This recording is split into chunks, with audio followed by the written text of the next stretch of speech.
Buenas tardes, mi nombre es Valeria Sari Andrade Suárez y junto con mis compañeros Jesús Peña y Marlon Rosso les vamos a hablar sobre la crisis en República Dominicana durante 1963 y 1965. Crisis diplomática entre Haití y República Dominicana, 1963. Se refiere a la crisis surgida entre los gobiernos de Juan Bosch y Francois Duvalier, debido a la presencia de la seguridad nacional en la embajada dominicana en Puerto Príncipe.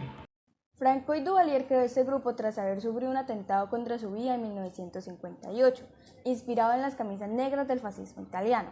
Estos hombres hacían su labor de manera voluntaria, es decir, no recibían ninguna remuneración por parte del Estado, por lo cual tuvieron que buscar sus propios medios de financiación, con cosas como crímenes y extorsiones. El gobierno de Duvalier y el gobierno de Juan Bosch eran muy distintos, y Duvalier ya había rechazado en varias ocasiones el gobierno de Bosch. El 26 de abril de 1963, la familia de Duvalier sufrió un atentado, donde intentaron secuestrar a sus dos hijos de 12 y 14 años. En el proceso murió su chofer. Duvalier acusó directamente a Benoit, un gran opositor a su régimen. Acto seguido, el 27 de abril, mandó a los Tonton Macoute a invadir la embajada de República Dominicana en Puerto Príncipe, ya que según Benoit se encontraba ahí por asilo político.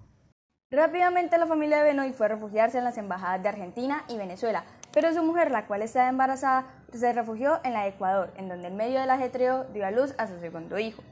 El grupo, al no haber encontrado a Benoit primero en su casa, asesinaron a su padre y a su madre, junto con 3 empleadas domésticas que se encontraban en el lugar. También se llevaron a su hijo de tan solo 18 meses de nacidos, del cual no se volvió a saber nunca nada más. También es importante mencionar que el grupo tomó a 22 personas que se encontraban refugiadas en la Embajada de República Dominicana como rehenes.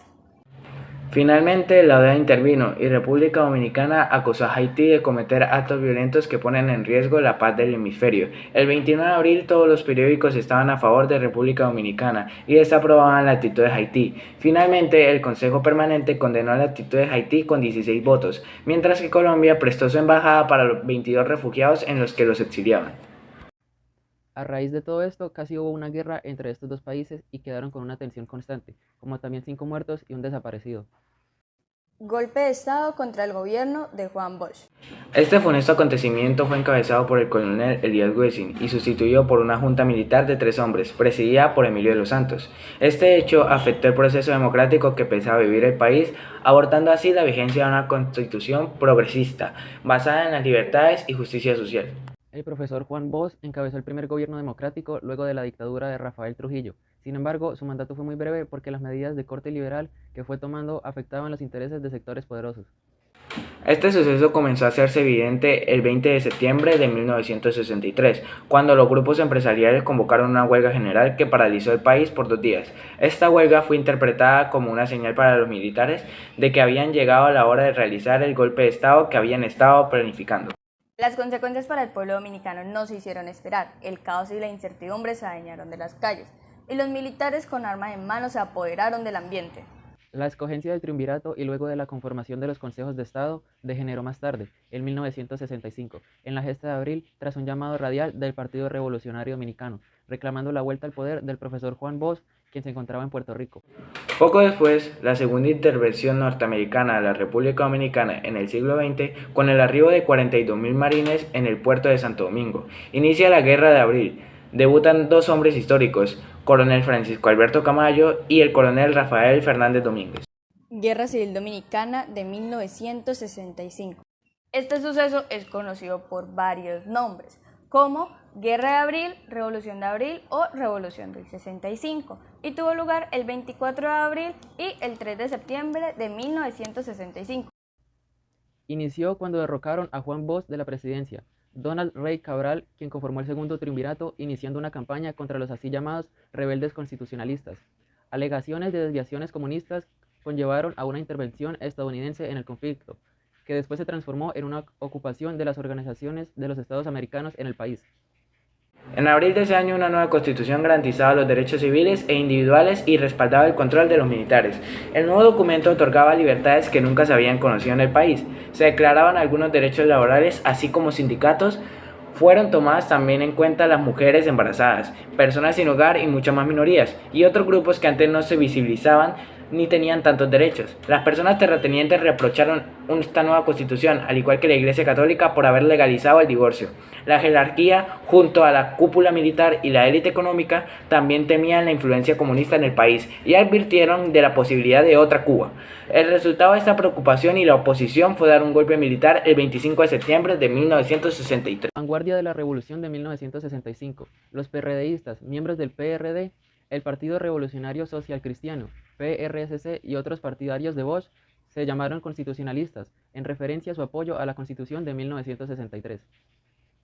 A pesar de los ataques con tanques y bombardeos aéreos, los constitucionalistas mantuvieron su posición firme en la capital, pero decidieron extender el conflicto para así tomar control de todo el país. El economista venezolano José Antonio Mayore, en representación del secretario general de la ONU, trata de actuar sin éxito como mediador entre las dos partes del conflicto de la crisis. El 28 de abril, los Estados Unidos intervino con la operación Power Back, en donde el presidente Lyndon B. Johnson envió una fuerza de 42.000 hombres para mantener la seguridad en Santo Domingo. El presidente Johnson actuó con la firme creencia de que los constitucionalistas estaban compuestos por comunistas, por lo tanto no iba a permitir de que ellos llegaran al poder. La intervención fue conseguida a cierta medida debido a una aprobación hemisférica con la creación de una Fuerza de Paz Internacional, auspicia por la EA, la cual complementó la presencia militar estadounidense en la República Dominicana. Un inicial gobierno provisional fue dirigido por uno de los ajusticiadores de Trujillo, Antonio Inver Barrera. Más tarde, Héctor García Godoy asume la presidencia provisional el 3 de septiembre de 1965 mediante un acuerdo entre las partes. Algunos enfrentamientos violentos entre legitimistas y constitucionalistas continuaron de forma esporádica, en especial un salto de fuerzas leales al Hotel Matum en Santiago, donde desayunaban constitucionalistas y su comandante Camaño, mientras una vez más las elecciones fueron organizadas. Entre las consecuencias podemos ver que este acontecimiento dividió la sociedad dominicana. Se eligió un gobierno de facto y se incrementaron las protestas populares, en donde se exigía que se volviera a la constitucionalidad y que Juan Bosch regresara a la presidencia del país, lo cual resultó prácticamente imposible por el apoyo incondicional de Estados Unidos hacia el sector trujillista, el cual había tomado el control político y militar del país. En términos de bajas y heridos hubo, por parte de las Fuerzas Armadas, 500 personas muertas y desaparecidas en acción, varios tanques y aviones destruidos y 325 policías muertos, siendo un total de 825, y un número indeterminado de heridos. Estados Unidos tuvo 48 muertos y 283 heridos. Mientras que por parte de los militares rebeldes hubo 600 muertos y un número indeterminado de heridos, 5 tanques destruidos y 67 muertos durante el combate contra Estados Unidos. En sí, República Dominicana hubieron 7.275 bajas militares y civiles, siendo claramente una de las más grandes tragedias en la historia de República Dominicana. Y ya así damos finalizada nuestra exposición acerca de la crisis vivida en República Dominicana entre 1963 y 1965. Muchas gracias por su atención.